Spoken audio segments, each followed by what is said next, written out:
Jeremias 17, verso 8. Quem encontrou, diga aí, eu achei, pastor Jonathan. Assim está escrito na palavra de Deus. Será como a árvore plantada junto às águas, que estende as suas raízes para o ribeiro, e não teme quando vem o calor. Sua folha permanece verde, e no ano da seca não se perturba, nem deixa de produzir os seus frutos. Amém, igreja? Pode tomar teu assento, que Deus lhe abençoe em nome de Jesus. Peço toda a sua atenção agora.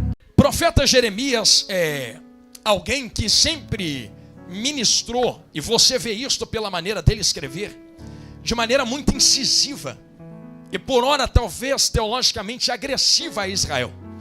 Talvez quem olhasse Jeremias pregando, tomasse ele por alguém que fosse um profeta que não pregasse coisas boas às visões humanas. Era alguém que era costumeiramente chamado a entregar um recado de conserto a Israel.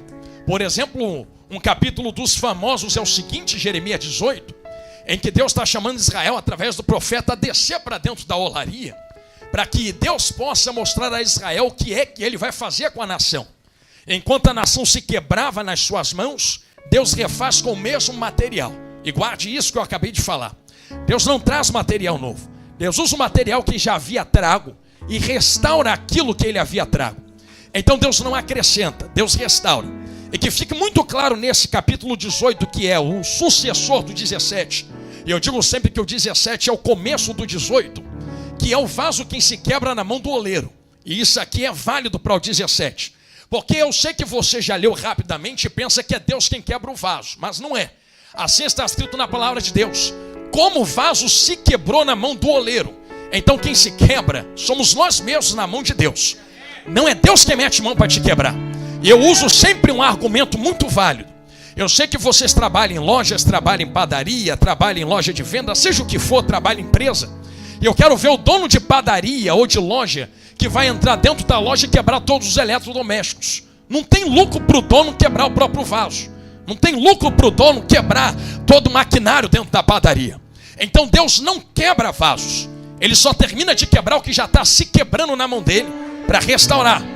Então é tu quem se quebra na mão de Deus com as tuas próprias escolhas.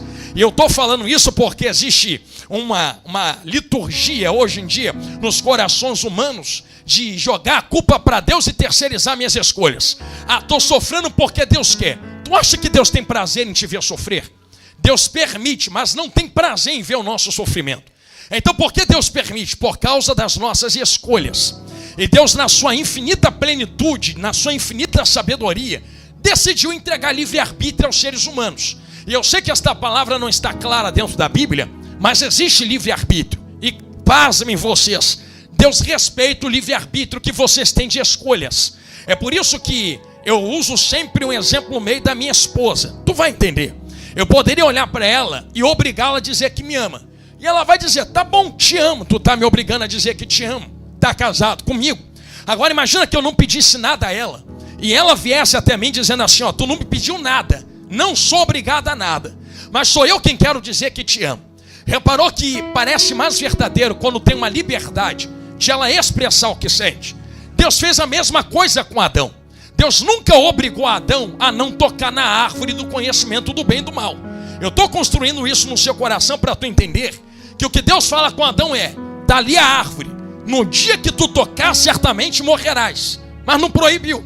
E a maior prova de que não proibiu é que Adão foi lá com Eva, comeu, e Deus não desceu na terra para trancar a boca de ninguém. Olha que engraçado. Pecou, fez, se escondeu, Deus não matou. E quando Deus não mata, a primeira coisa que tu pensa é, quem sabe Deus não sabia. Quem foi que disse que Deus não sabia o que estava acontecendo? Só que Adão é tão livre que é livre até para pecar, para desviar, para chutar o pau da barraca. Tu acha que Deus vai te obrigar a ficar preso na presença? Tu é livre. Agora olha o que Deus entra fazendo. Alguém vai entender lá atrás, quer ver? Olha o que Deus entra fazendo no jardim do Éden. Ele entra pronunciando uma palavra, pastor Carlos, meu amigo Pedro. Adão, aonde tu estás, sim ou não? Tá, eu quero que tu pense nesse momento. Deus é onipresente, sim ou não? Tá, se é onipresente, está em todos os lugares, certo? Tá, se está em todos os lugares, está no esconderijo de Adão. Tá, se está no esconderijo de Adão, sabe aonde Adão está. Tá bom, se sabe aonde Adão está, por que entra no jardim perguntando aonde ele estava? Percebeu que Deus não entrou no jardim perguntando onde estava porque perdeu Adão. Deus já sabe onde está. Aí tu precisa inverter algumas coisas. Não é Deus quem estava perdendo Adão, era Adão quem estava perdendo Deus. E quando Deus entra dizendo aonde estás, num português claro era Deus dizendo: eu já sei que tu se quebrou na minha mão. Se fosse para te matar, eu tinha te matado no ato. Na hora que tu estava vendo, fazendo, aliançando, indo, pisando, tu fez, viu, aliançou, e eu não te matei ainda. Ah é, Deus, por que tu não me matou? Porque eu não vim no jardim do Éden para te destruir. Eu vim para restaurar o que está se quebrando nas minhas mãos. Entendeu? E como é que tu vai restaurar? Da semente da mulher nascerá um que pisará a cabeça da serpente, apontando para Jesus. Então quando Deus se apresenta em um ambiente, aliás, que fique claro a vocês, Deus ama restaurar aquilo que está se quebrando.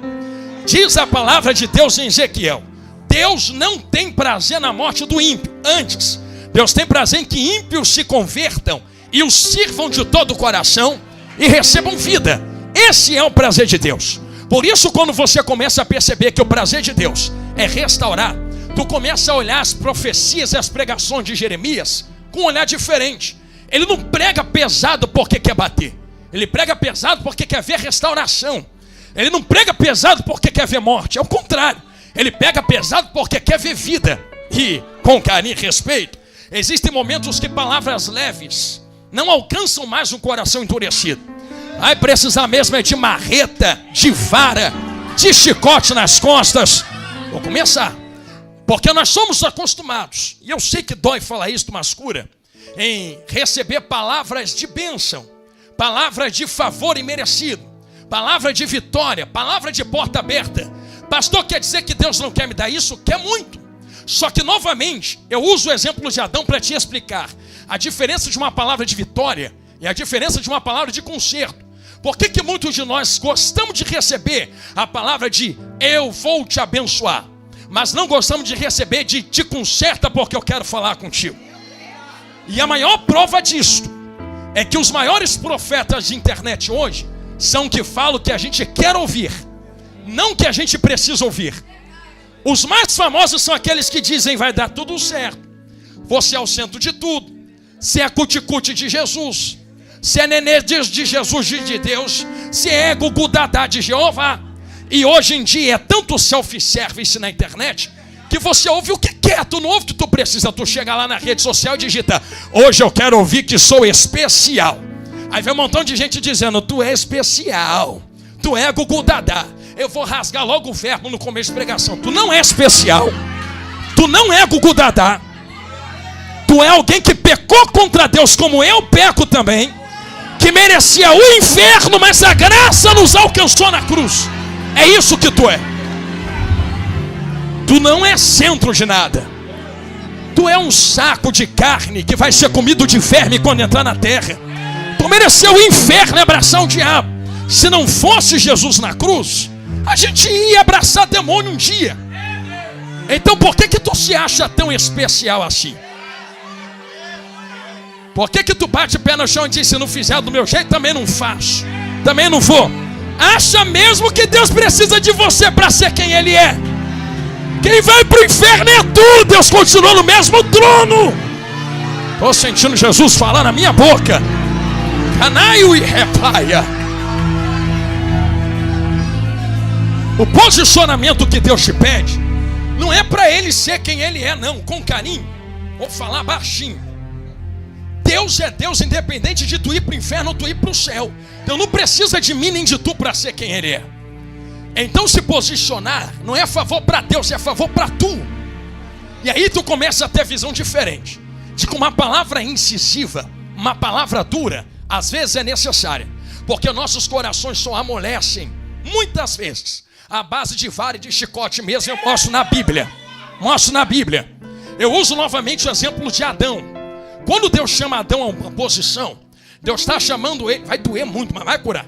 Deus está tirando ele de onde ele está, convidando a ele se apresentar diante de Deus. Então quando você vê no jardim do Éden, aonde tu estás, o que Deus está falando é: sai do teu esconderijo e vem para a minha presença se apresentar diante de mim. Aí tu pensa: mas por que Deus não entra no esconderijo? Por que sou eu quem tem que sair de onde estou e me apresentar diante de Deus? Você acredita que Deus é onipresente? Você falou isso aqui. Então vou novamente jogar uma pergunta na tua cabeça e responde se você é inteligente, porque eu sei que tu é. Deus está aqui dentro, sim ou não? Tá, mas ele é onipresente, correto? Se é onipresente, está em todos os lugares, então tem que estar no pagode também. Deus está no pagode? Tá. E quando tem desfile de escola de samba aqui perto, Deus está lá também? Tá muito. E roda de samba, Deus está no meio? Tá. Então quer dizer que Deus está, então tudo é lugar para estar com Deus e Deus falar? Não. Tem diferença entre Deus estar e Deus se manifestar. Todo lugar Deus está, mas nem todo lugar Deus fala. Deus está na roda de samba, mas ninguém está invocando ele lá. Então o que ele vai falar lá? Se parar o samba, parar o pagode, santificar e começar a cantar para Deus, Deus vai começar a falar lá também. Então Deus fala onde é invocado e manifesta a sua vontade. Então Deus não fala no teu esconderijo. Deus fala onde Ele quer falar, na sua manifestação. É por isso que toda palavra vai doer, mas vai curar. Para quem está fora de posição, é só uma. E eu vou rasgar o verbo aqui. Deus não fala com quem está fora da posição. Vou falar de novo que parece ser heresia, mas não é. Fala assim. O que Deus falou com quem está fora da posição? Pediu para se posicionar. Porque a única palavra que Deus fala para quem está fora é: posiciona, que eu quero falar contigo. Jeremias capítulo 18. Jeremias fala: desce na olaria e se posiciona lá dentro, que lá tu ouve a minha palavra, não aqui. Falar de novo. Adão, que foi? Sai de onde tu está e se posiciona, que eu quero falar contigo aqui, não aí. Então palavra para quem não está com Deus é só uma: posiciona, posiciona, posiciona. Eu tenho medo de profetas que entregam palavra de vitória para quem está desposicionado. Não é profeta de Deus. Se tu vê alguém que está caído, enrolado no pecado, precisando ser liberto e levantado, e vem um profeta de Araque, de meia esquina, profetizar que Deus vai dar vitória, pode chamar de falso profeta. Porque Deus só dá vitória para quem está posicionado. Está aqui, estou pregando. Deus só dá palavra de bênção para quem está na posição. E eu vou abrir o parênteses, vai doer mais ainda, mas vai curar. Por que Deus só fala com quem está na posição e dá palavra de bênção para quem está posicionado? É porque Deus só abençoa quem é filho por direito. E dentro da palavra de Deus, nós entendemos através de Lucas 15, já vou entrar em Jeremias, que existia um filho que saiu de dentro de casa, sim ou não? Está pedindo a parte dos bens que lhe toca. O que o filho está falando para o pai é: eu tenho direito de receber o que tu tem, porque eu sou teu filho. Só filho tem direito de receber o que o pai tem. Por exemplo, eu sou filho primogênito do meu pai.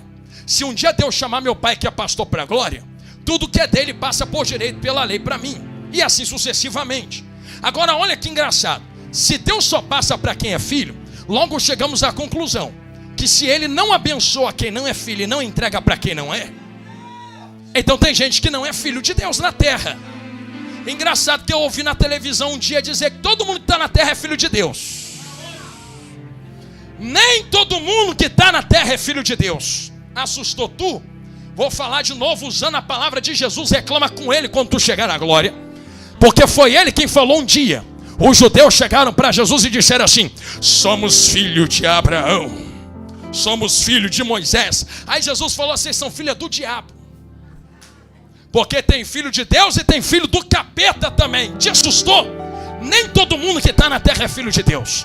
Sabe quem a Bíblia fala que é filho de Deus? Vamos ver quem está ligado comigo. Quem ouve esta palavra, está escrito aqui dentro, e põe em prática, esses são filhos de Deus. Vai reclamar com quem escreveu quando chegar na glória. Então não é só vir para a igreja, receber oração, receber unção. Tem que botar a palavra em prática. Por que a vida enrola e não desenrola? Porque está no lugar de filhos, mas ainda não é filho. Mas eu vim pregar para alguém que tem ouvido para ouvir esta noite. Deus quer abençoar quem está aqui dentro hoje. E tu tem mais uma oportunidade. E a oportunidade que Deus lhe chama a um posicionamento na sua presença. E a palavra que Deus entrega a quem está fora da posição é somente uma: se posiciona que eu quero falar contigo. A palavra é dura, mas é a palavra que conserta. É a palavra que me abençoa. É a palavra que me faz ir além. Com carinho. Não chame somente de bênçãos ouro e prata. Não tenha por nivelação de bênção ouro e prata. Serei abençoado quando a porta abrir. Tem gente de porta aberta amaldiçoada. E tem gente de porta trancada que é abençoada. O céu enxerga a bênção diferente. Eu vou jogar Abraão para entrar em Jeremias, quer ver? Abraão diz: sai da tua tenda e eu te abençoarei, e em ti serão benditas todas as famílias da terra. Então Deus não está dizendo que Abraão terá a bênção. Deus está dizendo que Abraão será a própria bênção. Então é alguém que talvez não tenha nos melhores dias, talvez não tenha ouro e prata, não tem dinheiro, a porta do emprego trancou, está faltando comida na despensa. Mas na hora de procurar alguém para orar, para dar uma palavra, para abençoar, a primeira porta que bate é a casa de Abraão. Abraão, eu sei que tu não é tão rico, mas tu tem o que os ricos não têm. Entenderam? Na direita, vou falar olhando para a esquerda. É por isso que eu falo sempre lá na igreja que tem gente que vai estar de porta aberta, de chave, de casa, de carro, de ouro, de prata, dinheiro, no alto status da sociedade, e vai para o inferno. E tem gente que está amarrando o carro com arame. Tem gente que a porta trancou, está vivendo de arroz emprestado do vizinho e vai entrar cantando para Jesus no toque da última trombeta. Percebeu que bênção não se nivela só com coisas da terra? Porque não é coisa da terra que nos salva. O que nos salva, e eu vou bater na tecla novamente para entrar de cabeça, é um posicionamento na presença de Deus. Pastor, por que tu deu essa volta de 10 minutos e lembra que estamos no início do filme? Para entrar de cabeça em Jeremias 17:8. Eu fiz essa introdução para vocês entenderem. Olha a palavra novamente, se você quiser, eu falo a voz. Bendito é o homem que confia no Senhor e cuja esperança está no Senhor. Eu preciso pontuar algo aqui no verso 7 antes de mergulhar no 8. Jeremias deixa bem claro: a minha confiança, vai doer, mas vai curar, te amo, não está no que Deus faz, está em quem está fazendo. E tem diferença. Não é só confiar no que Deus está fazendo, é confiar em quem está fazendo. Porque às vezes Ele não vai fazer, mas faz parte do plano maior para tudo se concretizar. Então quando nós pedimos a Deus, para Deus nos guardar, abençoar, existem posicionamentos que Deus vai requerer. E posicionamentos muitas vezes, preste atenção, vão te levar para dentro de poços, para dentro de calúnias, para dentro de prisões. Acha que quem está contra ti tem prazer de te ver posicionado na presença? E eu nem estou falando de pessoa, estou falando de capeta mesmo, de diabo. Acha que o cão ruim fica com um sorriso no rosto quando tu começa a orar mais, quando tu começa a jejuar mais? Acha que ele fica feliz quando tu diz: vou ficar crente sério? Acha que ele bate palma quando tu vai jejuar no monte e a unção da madrugada te pega na oração? Diabo quer te matar, só não te mata porque tem anjo de Deus aqui dentro nos guardando, meu irmão. Se o diabo quer me matar, não matou por que ainda? Não matou porque no verso de número 7 nós entendemos algo escondido. Bendito é o homem que confia no Senhor. E repito, não apenas no que Ele faz. Eu com carinho expresso de coração a você nesse momento da mensagem. Eu estou dando volta 1 minuto a 2 para não entrar no que eu vou falar agora, mas Jesus mandou. Eu estou aqui me perguntando a Ele: Jesus, deixa eu pular isso, deixa eu pular isso, deixa eu logo para o outro. Jesus falou: ou fala, senão te chuto para tu falar. Então segura aí, vai reclamar com Ele que eu sou só o garçom, quem faz a comida é Ele. Se eu não posso confiar no que Ele dá, mas em quem dá, cuidado para não sofrer a síndrome de Israel. Qual é a síndrome de Israel, pastor Jonathan? Israel trabalhou 400 anos no Egito, escravizado. Chicote nas costas? Não. Desde o começo eles não eram escravos. A Bíblia diz: quando se levanta um novo rei que não conhecera José, esse mesmo que eu estou falando, ou seja, não conhece de onde veio, agora quer travar o presente para tentar derrubar o futuro porque tem medo do crescimento. E geralmente é assim mesmo. Quando não conhece de onde veio quem levantou, fica tentando travar o presente. Porque se soubesse quem levantou, não botava nem o pé na frente. Porque se botar o pé na frente, quem está com a gente passa por cima do pé e arranca a perna fora. Porque quem levantou Israel não foi homem na terra. Quem foi que prometeu para Abraão: sai da tua tenda que eu vou ficar contigo? Não foi Deus. Só que, não conhecer a história, quem ungiu, quem levantou, Quem profetizou sobre a cabeça? Quem deu esse ministério? Começa a se levantar contra Israel no presente. Só que quando escraviza Israel, eu posso utilizar algo contornando esta palavra, dizendo que Israel estava aconchegado dentro do Egito com pepino e cebola. Só que Deus não tem pepino e cebola para Israel. Deus tem maná, leite e mel e água da rocha. Como é que faz viver coisas maiores se eu já acostumei com pepino e cebola no Egito? Só que a promessa de Deus não foi te exaltarei no Egito, é te exaltarei em Canaã. Como é que faz um povo atravessar para coisas maiores se já acostumou com a etapa que está? Chicote, chicote, chicote, chicote, chicote, chicote. Faraó começa a escravizar Israel. Deus levanta Moisés, só vai comendo Bíblia. Moisés pega o povo e sai do Egito. Existe um segredo que muitos não veem. Quando Israel sai do Egito, não sai pobre. Olha nos meus olhos. Israel sai muito rico de dentro do Egito. Deus manda despojar os egípcios. Então Israel chega no Egito e fala assim: me dá teu brinco, me dá o cordão, me dá ouro, me dá prata, vai me dando, vai me dando, vai me dando. E a palavra diz que Egito estava tão derretido diante de Israel, que o que Israel pedia eles iam dando. Toma ouro, só vai embora, toma ouro. De tanto que Deus apertou o Egito. Então olha nos meus olhos. Israel entra no Egito, entra no deserto, cheio de ouro, cheio de prata, cheio de pedra preciosa. Vai doer muito, mas vai curar.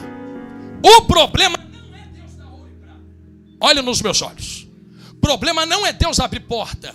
O problema não é Deus dar dinheiro, carro novo, casa nova, ouro. O problema é o que eu faço com ouro quando encontro o deserto.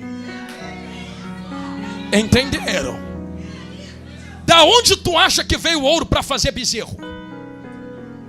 Quando Moisés está no monte conversando com Deus, Arão se levanta embaixo e fala o quê? Tirai dos vossos pendentes.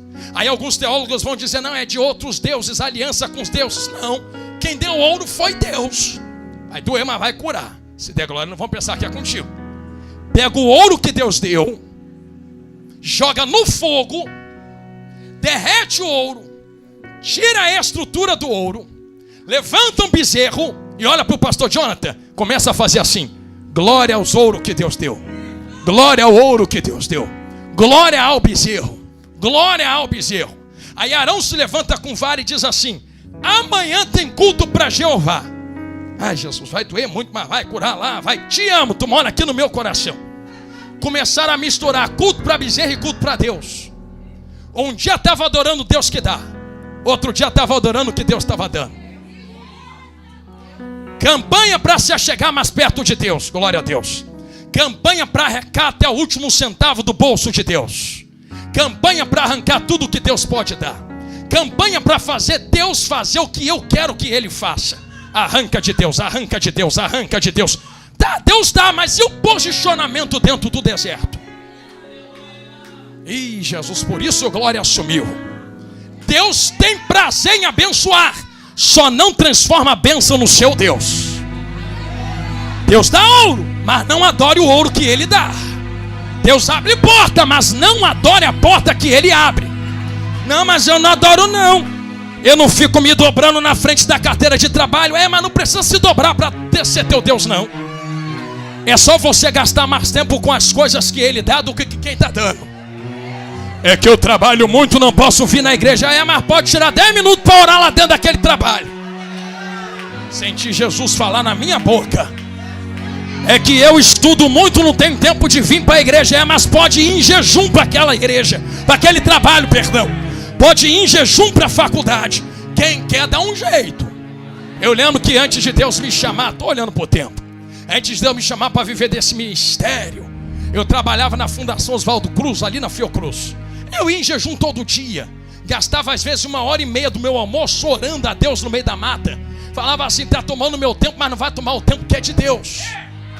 Eu gastava o meu tempo do meu lazer para entregar para Deus, porque era aquilo que me tinha sobrado. Deus abençoe, irmãozão, tu é bênção, Deus abençoe. Eu sei que quando Deus te chama, Deus entrega coisas nas nossas mãos. Mas o problema de Israel, e volta a repetir o verso 7, é começar a adorar o bezerro, o que o Deus dos céus estava dando, como se fosse aquilo que tivesse tirado eles de dentro do Egito. Olha o que Israel fala: foi o bezerro que nos tirou do Egito. Em outras palavras, o que nos arrancou da escravidão foi ouro, não foi o Deus que deu ouro. Foi porta aberta, não foi Deus que abriu a porta. Foi emprego, não foi o Deus que deu emprego. Foi carro novo, não foi o Deus que deu o carro. Foi a minha saúde, não foi o Deus que me deu saúde. Quando troca as bolas, Deus manda Moisés descer e fala: Moisés, desce. O povo se corrompeu. Como é que se corrompe sem mentir? Como é que se corrompe sem passar o outro para trás? Só trocar Deus no coração. Começar a adorar o que Ele dá e não quem está dando. Eu não sei se tu conhece gente que só adora a Deus quando Ele está fazendo. Se ele parar de fazer, chuta o pau da barraca e desiste de Deus. Não, tu não conhece não, acho que é só lá onde eu moro que tem gente assim. Ele me abandonou, também vou abandonar Deus. Não, Ele não te abandonou. Só viu que teu coração precisava ser tratado. E muitas vezes falamos como Paulo. Precisa apertar esta tecla. Sei ter, mas sei não ter também. Desafio de quem é de Deus é saber viver o bom e é saber viver o dia mal também. Dia mal não é sinônimo de diabo se levantando, ou do capeta, ou do pecado entrando na casa. Não, tem dia que não funciona, é Deus que não quis. Tu vai abandonar Deus porque está passando necessidade.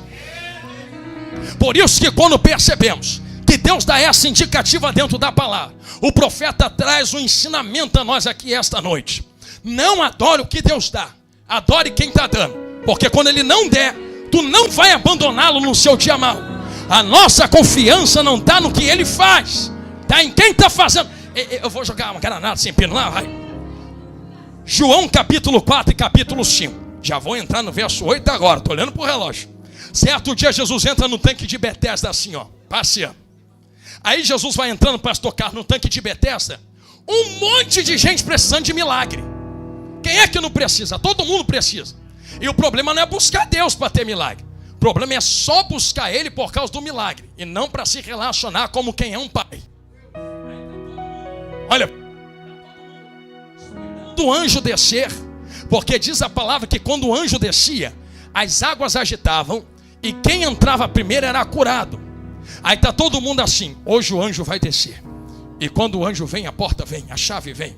Desce anjo, que se o anjo vier, a vitória é certa. Estão tão preocupados com a vitória que o anjo traz, que não perceberam quem estava no meio deles. Quem é que estava passeando entre eles assim, ó? Quem era maior que o anjo. Porque Jesus é a palavra na boca de Deus que cria anjos. Estão tão preocupados com o anjo que traz a vitória que não perceberam que a própria vitória tinha chegado. E quem olha mais para o que Deus pode fazer e não para o Deus que já se apresentou, não consegue sentir a presença dele quando ele entra na casa. Só que ele olha para alguém que está deitado ali há tanto tempo e diz que quer ser curado. Aí o rapaz diz assim: olha, quando o anjo desce não tem ninguém para me botar para dentro. Aí Jesus olha para ele e entende. Entende algo que muitos às vezes não percebem nas entrelinhas. Ele entendeu que não se preocupa mais. Se tiver alguém para levar ou para trazer, não importa, eu estou aqui. Se eu não tenho possibilidade de ir, não vou abandonar o ambiente da manifestação divina. Entender ali, vou falando para cá. Eu não vou abandonar o ambiente onde Deus opera, só porque ninguém me abençoou, me deu a mão, me esticou, não foi me visitar em casa. Eu vou permanecer, porque eu não mudo se outras pessoas são ruins comigo. Ei Jesus, ei Jesus, ei Jesus. Não vou abandonar Deus. Não vou sair do ambiente da sua manifestação. Eu vou sair daquela igreja porque ninguém me visita. Problema de quem não te visita. Tu tá com Deus por causa de Jesus ou por causa de alguém que anda do teu lado? Não, vou apertar de novo. Quem morreu na cruz por você, fui eu que não te visito? Ou foi Jesus que está à direita do Pai e anda contigo na terra? Então por que tu para por causa de alguém que não morreu na cruz por você? Por que tu para por conta de alguém que falou mal de tu? Ah, fizeram fofoca, vou travar. Mas não foi ela que morreu na cruz por você. Não foi ele que te tirou do inferno. Jesus olha para aquele rapaz e diz: sabe o que, meu irmão? Perdoados são os teus pecados. Levanta, toma o teu leito e faz o quê? E anda. Aí o rapaz levanta, toma o leite e começa a andar. Ele entendeu algo, pulo para o 8 agora, que muitos na atualidade não entendem. Estamos tão preocupados com a água movendo o tanque, porque o culto que o tanque agita, o fogo pega, o remanto cai, o anjo desce, a vitória chega. E não percebemos que a Bíblia diz que o anjo desce de vez em quando. De vez em quando tem um milagre então. De vez em quando então tem poder da água agitada. Nem todo culto o remanto vai acontecer e o anjo vai descer. Só que o Jesus que estava entrando naquela hora disse, sabe o quê? Aonde tiver 2 ou 3 reunidos no meu nome, eu não vou faltar culto. Então por que tem culto sem Jesus? Porque estão indo atrás do anjo, da profecia, do profeta, do remanto, do assim diz o Senhor. Eu quero ver quem vem atrás de Jesus aqui esta noite. Eu sou o primeiro, quem é o segundo? Me ajude a pregar. Catuca quem está do teu lado assim, é a primeira vez que eu estou te pedindo. E diz, se ficar correndo atrás da bênção, tu nunca vai alcançá-la. Diga, vem atrás de Jesus que a bênção vai correr atrás de tu. Para de gastar energia correndo atrás de profeta, rapaz. Corre atrás da palavra. Corre atrás de se posicionar. Deus vai te abençoar na terra. Vou deixar tu dar glória, daqui a pouco eu prego.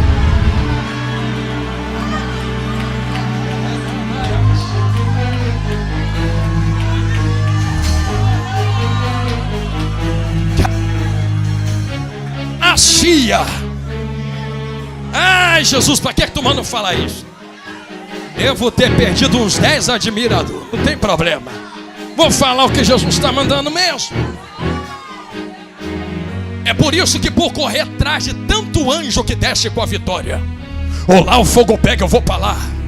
Aí quando o fogo apaga ali, agora eu vou congregar ali. Aí apaga lá, agora eu vou congregar lá. Por que não consegue ficar parado no mesmo lugar? E entender que quem acende fogo é Deus, mas quem mantém aceso é tu. Ah, o fogo apagou. Apagou porque tu não colocou lenha na fogueira. Irmão, se preocupa se eu ficar nervoso não. Mas é uma geração de sugador de fogo que eu nunca vi, hein? Pra botar lenha na fogueira não aparece. Vamos orar, vamos jejuar, não vem. Mas na hora de querer a vitória, é o primeiro a aparecer na porta da igreja. Ei, Paulo que cata graveto para botar na fogueira em Atos 27 e 28. Que a fogueira está apagando. Vai doer, mas vai curar.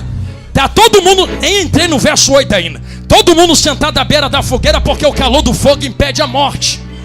Todo mundo quer calor do fogo. Ninguém quer morrer. Só que a Bíblia diz que a fogueira está se apagando. Tem gente que tem a capacidade de sugar do calor da fogueira, mas não consegue manter o fogo aceso e vai morrer.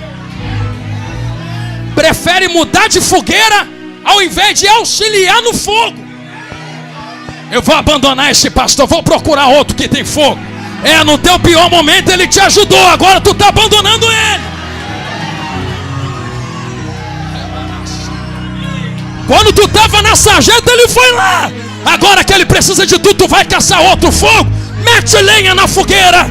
Eu sei que quando Paulo, meu amigo Felipe, se levanta, ele entende algo. Tem gente preguiçosa que não quer catar, mas se eu não catar eu vou morrer também.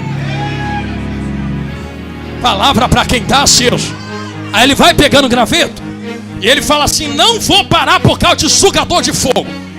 Ele vai catando e diz, se Deus me plantou, vou dar certo. Vai doer, mas vai curar lá, vai. Vem ele carregando graveto. Quem lembra o que acontece? Quando ele chega perto do fogo, uma víbora se apresenta, morde o braço dele. Eu vou perguntar aos catadores de lenha aqui esta noite, por que só mordeu o braço dele e não mordeu de mais ninguém? Já viu o diabo se levantar contra quem não faz nada? Já viu o demônio atacar a casa de quem é preguiçoso, quem não ora? Eu estou na benção, está na benção porque o diabo não se levantou. Claro, tu não incomoda o inferno. Tu é alguém que está ali no meio, em cima do muro. Para que o diabo vai te arrancar de cima do muro? O muro também é do capeta, minha filha.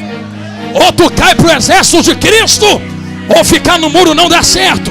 A víbora, alguém vai dar glória, quer ver? A víbora se agarra na mão de Paulo.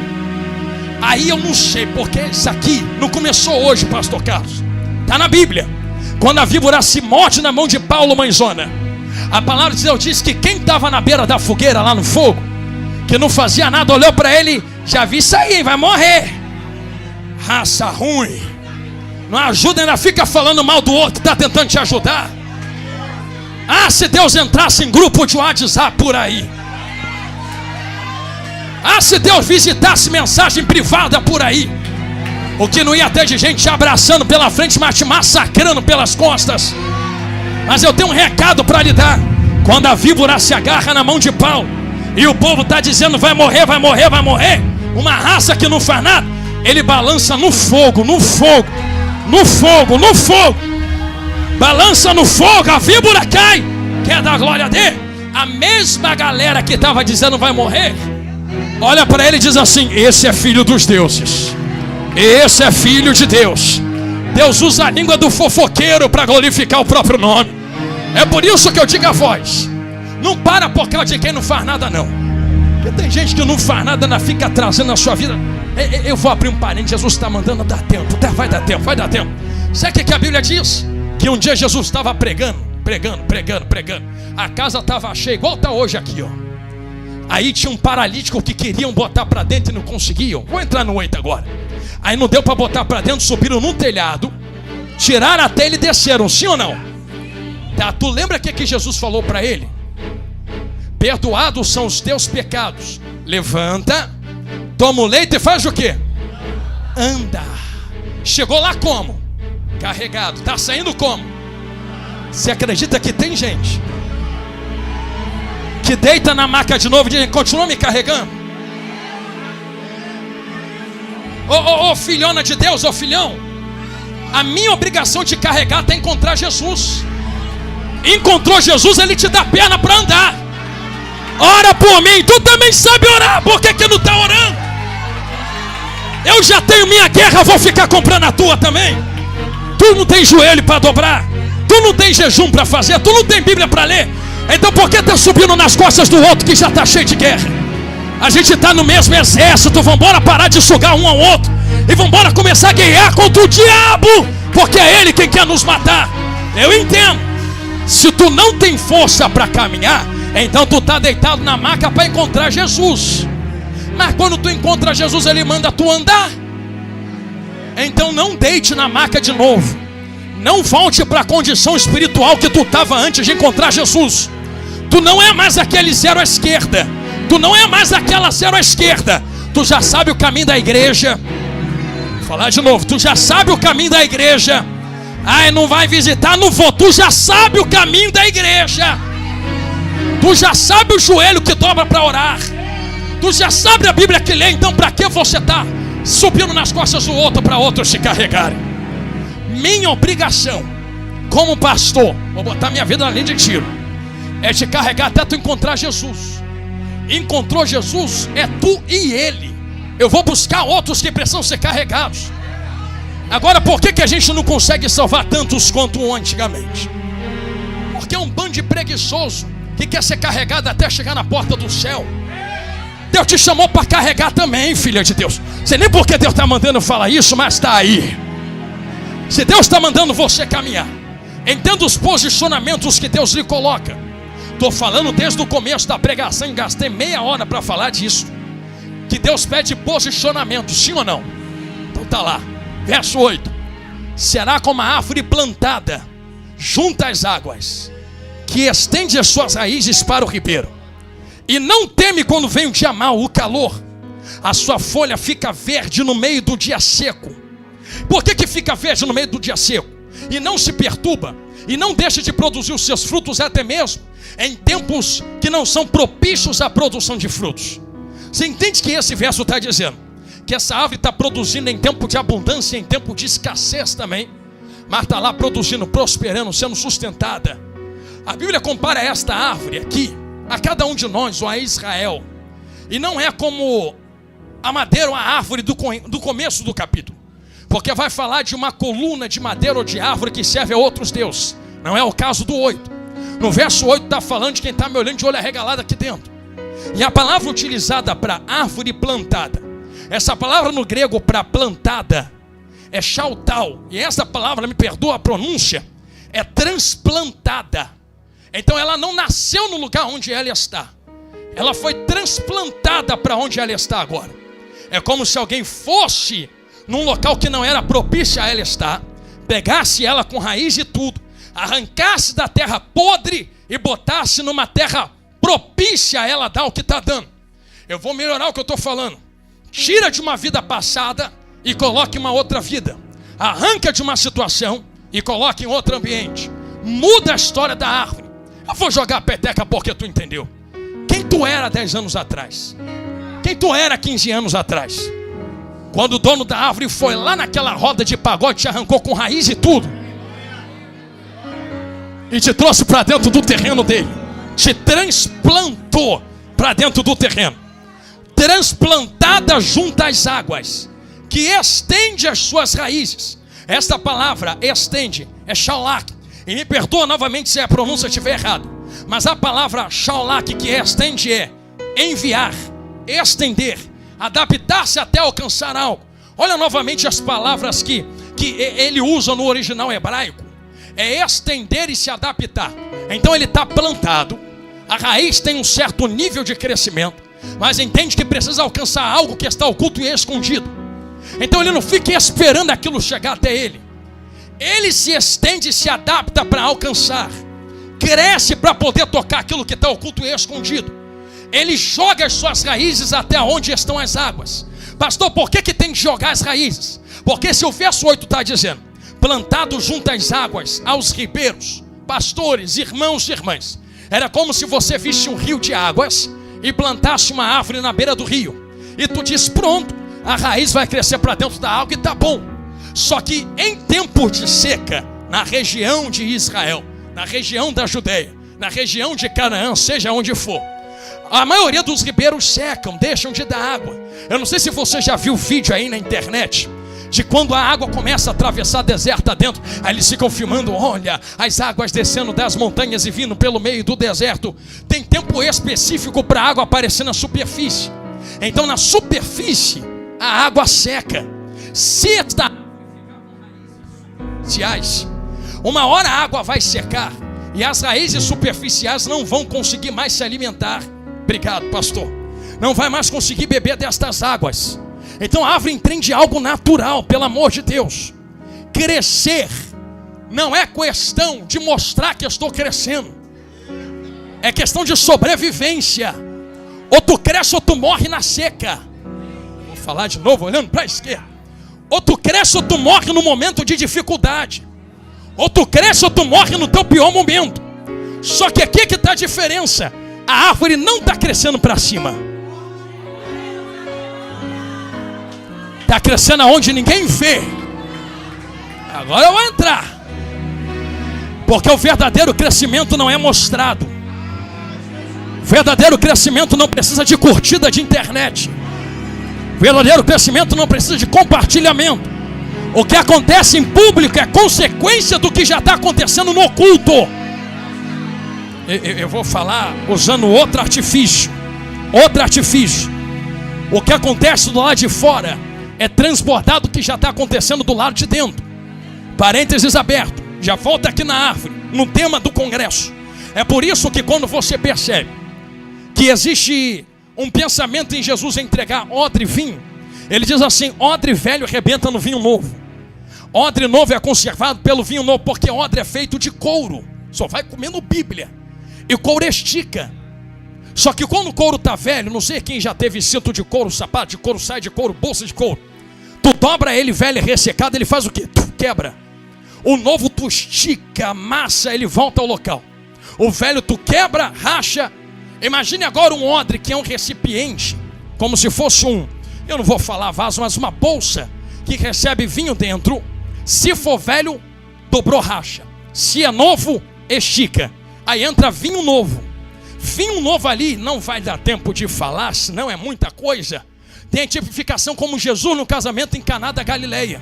Quando ele chega tem vinho novo. Então vinho novo tem identificação da mentalidade de Jesus. Não vou chover no molhado. Aonde Jesus chega, a festa que Jesus está, a água é transformada em vinho novo. Ele acabou de transformar a água em vinho. Se o vinho é novo e entra, eu nunca tomei, mas já li na internet, que vinho novo fermenta. E se fermenta, solta gases e cresce de tamanho. Agora imagina algo que cresce de tamanho porque Jesus quer crescer quando entra em nós. Entenderam? Quando eu recebo, ele quer esticar, crescer, porque que ele cresça e eu diminua, não é verdade? Só que se eu for odre velho, mentalidade velha, não me adapto, não me estico, não me lanço, quando ele começar a crescer, porque o fato de eu não me adaptar e não crescer junto, não vai impedir o crescimento dele. Eu vou entregar algo aqui que vai doer muito, mas vai curar. Então ele está dentro, está esticando. Se eu for odre velho, eu não estou falando de idade, eu rebento. Agora se eu for odre novo, olha que engraçado. Tem gente que quer crescer fora, mas não quer crescer dentro. Então ele quer o crescimento fora. E como não tem algo dentro para esticar, pede mãos humanas para esticá-los. Me leva lá, me coloca lá, abre a porta lá, me joga ali. Aí a mão estica. Aí quando cresce fala, olha como eu cresci mais. Se essa mão que esticou soltar, o couro volta para o mesmo lugar. Tu conhece gente assim? Que apareceu igual um furacão, agora já sumiu, ninguém mais ouve falar. Era a mão esticando do lado de fora. Já conheceu gente que entra na empresa, entra fazendo, acontecendo, daqui a pouco some, era a mão esticando do lado de fora. Já viu gente que aparece em vida espiritual, material, financeira, cresce, daqui a pouco acaba, é que estava se garantido em homens.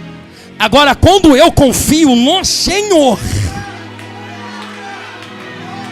ele entendeu. E o vinho vai crescendo do lado de dentro. Cresce dentro, estica fora. Cresce dentro, estica fora. Cresce dentro, estica fora. Quer crescer fora? Tenha Jesus do lado de dentro. Vou falar duas coisas e volto na árvore e já estou terminando, estou olhando para o relógio. A primeira coisa, sabe como Deus livrou Israel da morte? Deus mandou matar um cordeiro, sim ou não? Se quer dar glória, dê na Bíblia. Passou o sangue no umbral da porta. Aí o sangue me guarda da morte do lado de fora. Mas quem deu o sangue? Foi o cordeiro. O cordeiro é Cristo. O que Deus mandou fazer com o cordeiro que deu sangue? Mandou jogar no lixo ou mandou sentar na mesa e comer? Ah, mandou comer, botar para dentro. Então não é só querer o sangue guardando fora. Me abençoa fora, me abençoa fora. Ele te abençoa, mas tem que carregar o cordeiro dentro. Não adianta querer bênção fora se não estiver carregando ele dentro. E aqui está o porquê muita gente falha. Tem gente que pensa que Jesus é mau, mas não é mau. Está na Bíblia. Ele mesmo falou, reclama com ele quando tu chegar nos céus. Quando o demônio sai de uma casa, busca lugares áridos em que possa repousar. E não encontrando, volta para a mesma casa. A casa aqui é pessoa, está limpa, adornada, mas vazia. Isso aqui é gente que fala assim, ó, ora por mim, mas não aceita Jesus. Doeu, curou, te amo. Fala de mim para Deus, mas não se posiciona com Deus. A gente ora, aí os capetas saem da vida financeira, saem da família, foi Jesus que falou. Sai da família, sai da casa, mas a pessoa quer Jesus? Hoje não. Tô pronta não. Jesus respeita. Só que o mesmo Jesus falou que quando esse demônio voltar, ele não volta sozinho. Ele busca 7 piores do que ele. Tá aqui. Aí ele volta e o último estado da pessoa é pior que o primeiro. Aí se cada demônio que sai busca 7, quando esses 7 sair porque vai pedir oração de novo, não volta só 7. Volta 7 vezes 7. Agora vocês entenderam. 7 vezes 7. 35 eu acho. 49 eu me te dei, obrigado. Tua matemática está melhor que a minha. Aí volta no outro mês todo quebrado na igreja. Agora são 49, a gente ora. Quer Jesus? Não, 49 vezes 7. Aí chega-se a conclusão, é melhor não orar. Tu está atrapalhando a pessoa de viver para Deus. Ore por quem quer compromisso com Deus. Se ficar arrancando capeta do lombo de quem não quer Deus, está piorando a vida da pessoa. Estou sentindo, tem gente me olhando de olho torto. Não adianta, vou falar do mesmo jeito. Pode embicar comigo, vou falar, se sorrir, não vou dizer que é tu. Pastor, por que tu está dizendo isso? Estou dizendo porque é espiritualidade. Crescimento fora vem com Jesus dentro. Então não adianta querer o que Jesus faz se não carregar Jesus para casa hoje. Ei, Jesus grandão, o que é que tu manda falar isso? Árvore plantada em beira de ribeiros, que estende as suas raízes e joga. Terminei aqui. Por que joga as raízes, pastor, para baixo? Porque eu acabei de falar para vocês que a água seca. Quem aqui já ouviu falar em Eclesiastes, onde está escrito: lança o teu pão sobre as águas? Porque depois de muitos dias... Mas peraí, está jogando pão da padaria mesmo? Não. O pão não vem do trigo. Está jogando semente de trigo. Quando fala lança o teu pão, está dizendo lança semente de trigo. Em outras palavras, tu ainda não tem o pão, mas tu já consegue ver aquilo nas suas mãos. Tu joga pela fé agora. Só que não está mandando jogar na terra. Está mandando jogar onde? Sobre os ribeiros, sobre as águas. Porque a água não vai secar. Ali da Eva, vou jogar na água, a semente vai. Quando secar, a semente entra para dentro da terra junto com a água. E na seca vai germinar, germinar, germinar, germinar. Se germina na seca porque a água seca, só germina porque encontrou algo que ninguém consegue encontrar. Vai doer muito, mas vai curar. Terminei aqui. Consegue encontrar o que, pastor? Se eu estou falando que o crescimento que importa não é para o alto, para todo mundo ver, mas é o oculto onde ninguém enxerga, que é o que nos mantém de pé. Uma árvore não é sustentada pelas suas folhas. E está escrito aqui, se tu quiser terminar de ler, leia aí. A sua folha permanece verde, mas não é a folha que sustenta a árvore. Não é a aparência que sustenta a árvore. Não é mão humana que sustenta a árvore. A confiança dela não está na mão humana. Não é dinheiro, não é prata, não é ouro. O que sustenta? Raízes. Só que raiz não está para cima, a raiz está para onde? Então lá vai a última palavra para nós orarmos. Ela começa a crescer para baixo aonde ninguém vê. Se lança a semente de trigo sobre as águas. Eu lendo o que Jesus falou, meu pai me ensinou uma vez. Meus amigos vão lembrar que eu preguei isso uma vez. Que certa vez um plantador, estou fechando a Bíblia, plantou trigo na plantação. Jesus falou. Ih, gostei do eta do profeta. Durante a madrugada, pastor Carlos, veio alguém e jogou joio. Semeou o joio, foi embora. Os dias foram passando e começou a crescer o trigo, mas começou a crescer o joio também. Você acredita que joio também cresce? É, porque se fosse salvo por crescimento, não era mais graça, era obra. Mas desse aqui para outro dia que não dá mais tempo. Quando começa a crescer, alguém olha e discerne, tem joio no meio. Você nunca percebeu que ele conseguiu discernir o que era joio? Meu pai é biólogo, pastor João Carlos, terminou biologia. E eu lembro que ele falou para mim uma vez: Jonathan, para discernir joio de trigo é muito difícil. Tu olha de fora, tem a mesma folha, tem o mesmo tronco, parece que dá a mesma semente. Quem não consegue discernir fala, é tudo trigo, é tudo trigo, é tudo trigo, é tudo trigo. Mas quem tem olho de águia e olha e fala, isso é trigo, mas isso aqui é joio. Aquela ali é trigo, mas aquela outra ali é joio. Aquele outro lá é joio, não vou andar com ele, mas esse aqui é trigo, vou andar com esse. Como é que discerne quem é e quem não é, se a aparência não denuncia? Ei, Jesus, vai curar, porque pela aparência é só botar terno, gravata, saia, Bíblia no braço. Ah, Jesus. Porque tem tanto escândalo no meio evangélico que não é trigo, é joio. Parece que é, mas não é. Parece que tem, mas não tem. Parece que faz, mas não faz. É só aparência. Como é que discerne quem é e quem não é, se até a semente e o fruto é parecido? Porque diz aqui no verso 8 que dá os frutos, mas o joio também dá. E quais são os frutos dos crentes que vão morar no céu? Lembra de Gálatas? Paz, amor, perseverança, o perdão. Parece que o joio também faz isso. Parece que o joio também perdoa. Parece que o joio também está em paz. Parece que o joio também ama. Só que a diferença entre a semeadura e a plantação e a frutificação de trigo e joio é que o que está gerando a frutificação no trigo é o Espírito Santo. O que está gerando joio é interesse próprio. Ele não vai perdoar se não ganhar alguma coisa com isto. Vou falar a segunda vez olhando para a direita. Ela não vai te perdoar se ela não ganhar algo com isto. E não se preocupa não, é joio. Já que tu é trigo, libera o perdão você. Mas não fui eu quem fiz, mas tu é trigo. Mas foi ele quem falou, mas tu é trigo. Mas foi ela quem puxou o tapete, mas tu é trigo. Não espere o bem do joio, é o trigo quem está na frente. Vai doer muito, mas vai curar da glória quem quer. Eu li na Bíblia que alguém chegou para o dono da plantação. E entenda, terminei aqui 2 minutos, que a plantação aqui não é o mundo, é a igreja. Então está tudo misturado dentro da presença.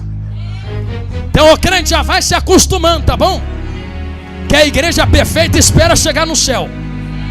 O problema não está em placas. Toda placa tem problema. Vou sair daquela igreja que lá tem muito fofoqueiro, vai chegar na outra tem um dobro. Vou sair daquele lugar que lá só tem gente guerreando contra mim, vai chegar na outra, vai ter o triplo. Igreja perfeita é só na glória. Lá não vai ter fofoca, não vai ter inveja, não vai ter nada.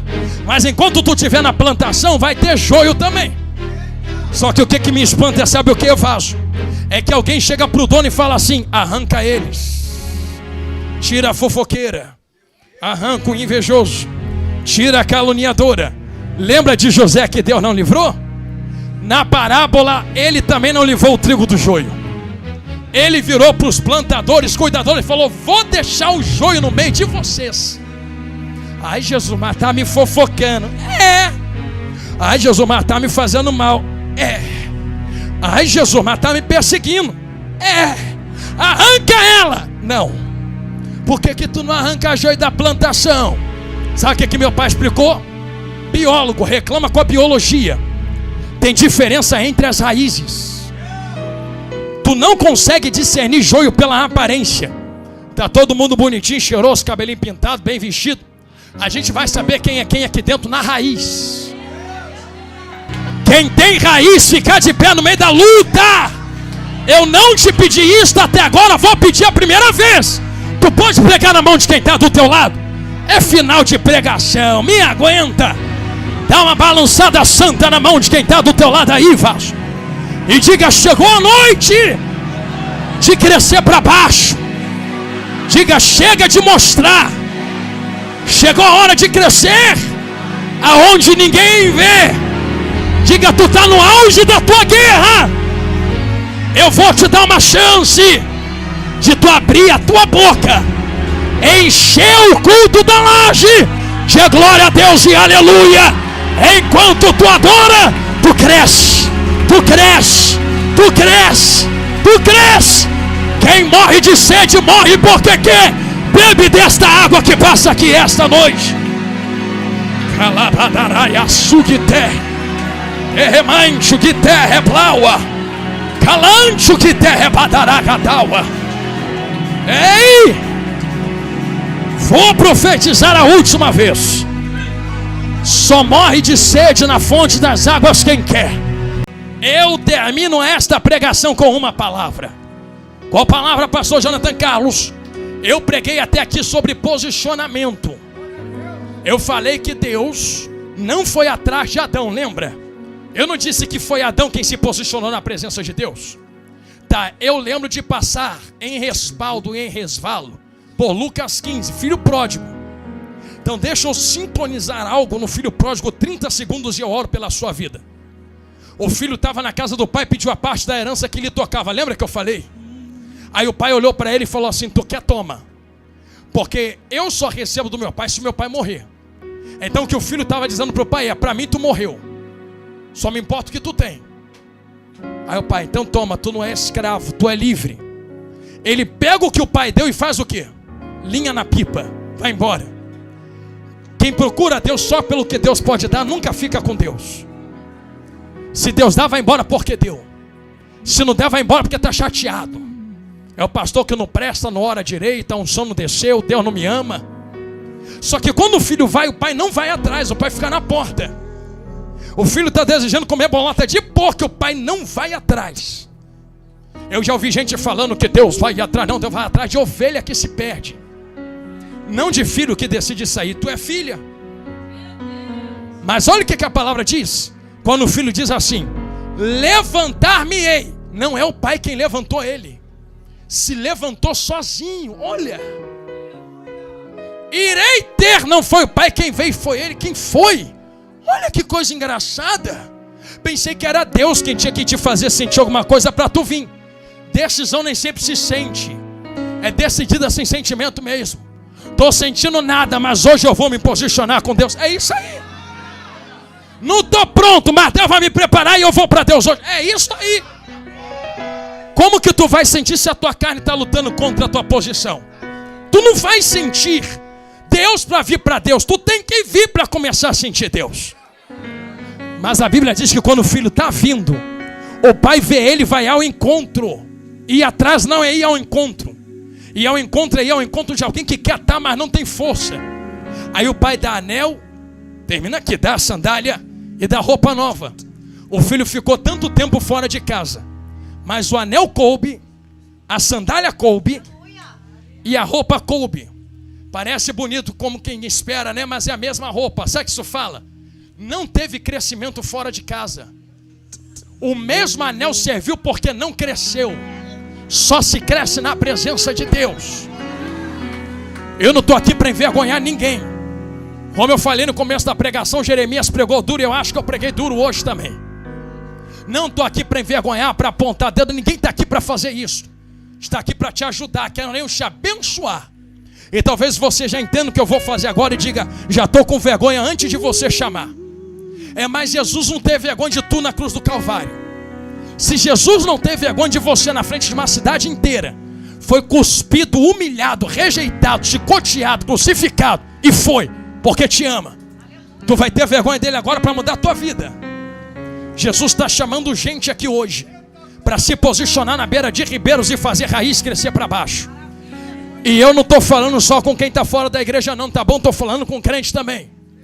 Tem gente que está na igreja e é como dracma perdida.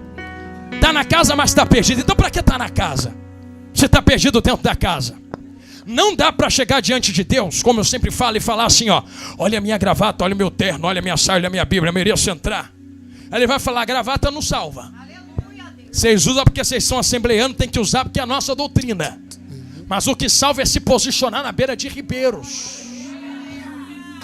Posso pedir a sua ajuda esta noite? Você pode olhar para alguém que está ao seu lado uma última vez e dizer assim: chegou a noite de você se posicionar e eu te ajudo. Diga: eu te transplanto lá para frente do altar agora, eu te levo, eu te arrasto. Se alguém do seu lado quer reatar aliança com Jesus, chegou a hora de você voltar aos caminhos do Cordeiro. Quanto tempo tu não ora mais, tu não jejua mais? Chegou a hora de você se posicionar na frente do ribeiro. Se alguém quer voltar a Cristo, reatar a aliança ou aceitar Jesus, eu quero conhecer onde está a primeira pessoa, Cristo, entre nós aqui esta noite. Pastor, eu quero, faço o quê? É só sair do seu lugar e vir correndo aqui para o altar agora, que eu quero orar por ti. Agora é a hora da verdade. 1 hora de pregação e oração. O que muda a vida é esse posicionamento agora. Aqui vem a primeira vida a Cristo entre nós. Filho de Deus, Deus é contigo, jovem. Um homem de Deus, dê um abraço nele aqui. Fica com ele, homem de Deus, fica com ele. Eu quero conhecer a segunda vida entre nós, que queira reatar aliança com Jesus. O dia é hoje. Chega de secar na área de ribeiros e de águas. A segunda vida vem ali, pastor Carlos está me apontando. Vem, filho de Deus. O ribeiro também é teu lugar, as águas também são teu lugar. Chega de secar, chegou a hora de viver, e viver com abundância. Eu quero conhecer onde está a terceira vida, se há esta noite. Chegou a hora de você reatar aliança com Jesus. Chegou a hora de tu se posicionar. Deus não é um gênio da lâmpada mágica que tu usa ele a hora que quer. Espírito Santo não é um vento, ele é uma pessoa. E ele te chama esta noite. Se posiciona, porque muito mais tem Deus a fazer na sua vida. Será que há uma terceira vida entre nós? É só sair do seu lugar e vir correndo aqui pro altar agora. A mãezona está trazendo a terceira vida aqui. Filho de Deus. Filho de Deus. É hoje, vaso. Aleluia. Aleluia. Estou esperando a quarta vida entre nós. E a igreja continua ligada. Isso aqui é espiritual. Pensa que a gente está brincando de ser crente. Aonde está a quarta vida? Cristo entre nós, que quer reatar aliança com Jesus, grandão da Galileia. A hora é agora. A quarta vida está aqui à minha direita, filha de Deus. Isto, mulher de Deus, já abraça a filha de Deus aí. A quinta vida, estou te esperando agora. Toma uma posição hoje na beira de ribeiros. Chegou a hora de tu ter a tua vida transformada. Não vale mais viver como se vive. Chegou a hora de ter vida e vida com abundância. Já pensou se a trombeta toca agora? Que coisa boa. E Jesus chega. Esses 4 já sobem com a gente. Cadê o quinto? Será que há uma quinta vida a Cristo entre nós? Isto, abraça ele aí, homem de Deus. Deus está trabalhando aqui entre nós. Se tem avivamento na terra, é este aqui. Eu sou da marcha, mas avivamento gostoso é esse mistério aí. Se deixar, vou marchando com o Felipe lá na porta, meu irmãozão também. Aleluia.